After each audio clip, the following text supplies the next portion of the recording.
85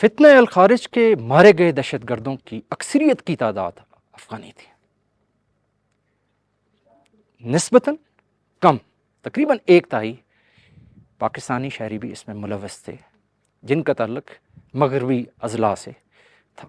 الحمدللہ بلوچستان کی پشتون عوام بہت امن پسند ہے، اور یہی وجہ ہے کہ یہاں پر سہولت کاری بھی بہت ہی محدود پیمانے پر ہے، لیکن فتنہ الخارج کے سرحد پار ٹریننگ کیمپس، ان کی قیادت ہمارے لیے ایک سورس آف کنسرن ہے، اور ہم افغان کاؤنٹر پارٹس کے ساتھ مختلف موقعوں کے اوپر مختلف فورم کا استعمال کرتے ہوئے ان چیزوں کی نشاندہی بھی کر رہے ہیں۔ سرحد پار سے آنے والے دہشت گرد جدید اسلحے سے لیس ہوتے ہیں، اور یہ اسلحہ وہ ہوتا ہے جو کہ اتحادی افواج افغانستان میں چھوڑ کر گئی تھی۔ جہاں تک بلوچ ملیٹنٹ آرگنائزیشنز کا تعلق ہے تو یہاں پہ لوکل فیکٹر کمپیریٹیولی نسبتاً زیادہ ہے، لیکن ان کے ٹریننگ کیمپس اور ان کی بھی جو اعلیٰ قیادت ہے وہ بھی سرحد پار جگہوں سے آپریٹ کرتی ہے۔ بلوچستان نارتھ میں جو مقامی افراد ہیں ان کے تحفظات کیا ہیں اور ان کو ایڈریس کس طرح سے کیا جا رہا ہے؟ پاکستان کے کسی شہری کی طرح بلوچستان کی عوام بھی اپنے اور اپنے بچوں کے روشن مستقبل کے لیے improve law and order, good governance, functional health and educational facility کے خواہاں ہیں۔ بلوچستان میں تعلیم کے فروغ کے لیے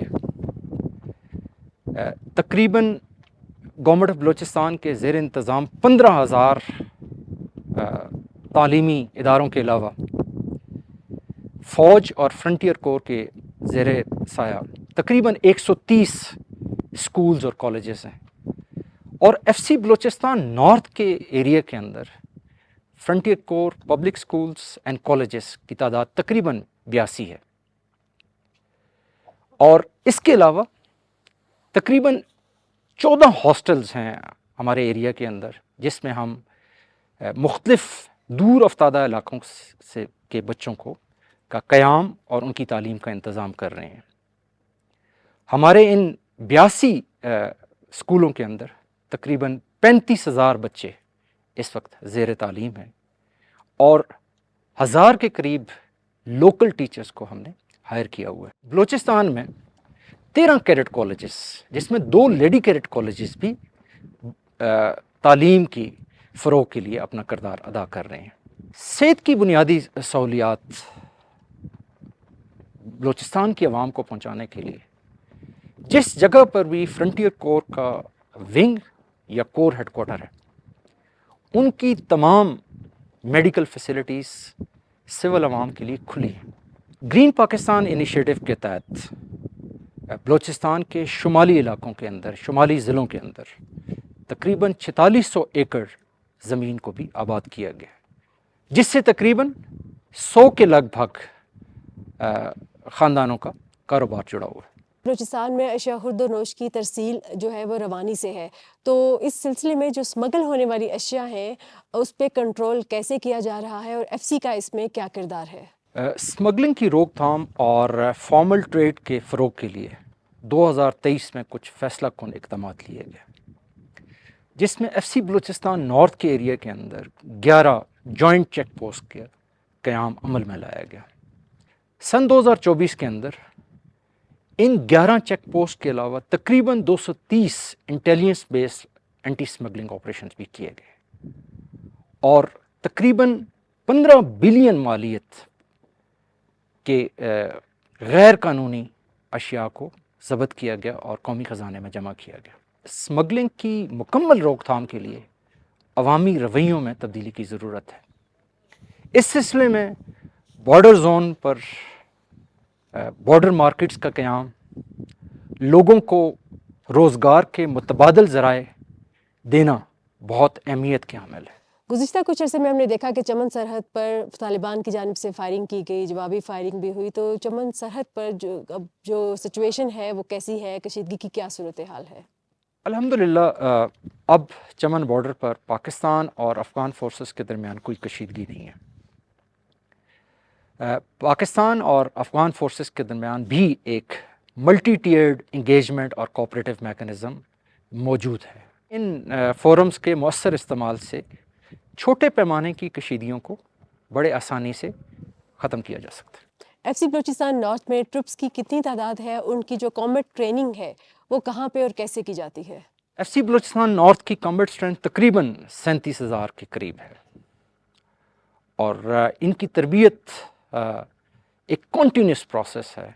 ایف سی کے تمام سولجرز کی بنیادی تربیت 6 ماہ کے لیے F C training centre Loralai میں ہوتی ہے۔ اس کے علاوہ جدید تربیت فرنٹیئر کور بیٹل اسکول اور لورالائی کے اندر ہماری ایک ایڈوانس ٹریننگ فیسلٹی ہے، جس کے اندر تمام ٹرپس وہاں پہ اپنی تربیت حاصل کرتے ہیں۔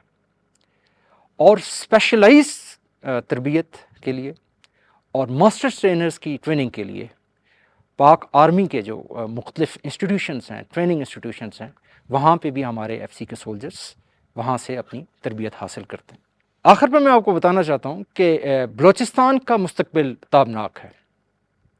یہ صوبہ الحمدللہ قدرتی وسائل سے مالا مال ہے، اور یہاں کی عوام باہمت اور امن پسند بھی ہے۔ انشاءاللہ ہم سب کی کاوشوں سے بلوچستان بھی پاکستان کے دوسرے صوبوں کی طرح خوشحالی کی نئی منزل طے کرے گا۔ ایف سی بلوچستان نارتھ ایک عوامی فورس ہونے کے ناطے سے اس چیز کے لیے کمیٹڈ ہے کہ وہ ایک پراسپرس اور سٹیبل بلوچستان کے لیے اپنی عوام کی خدمت کرتی رہے گی۔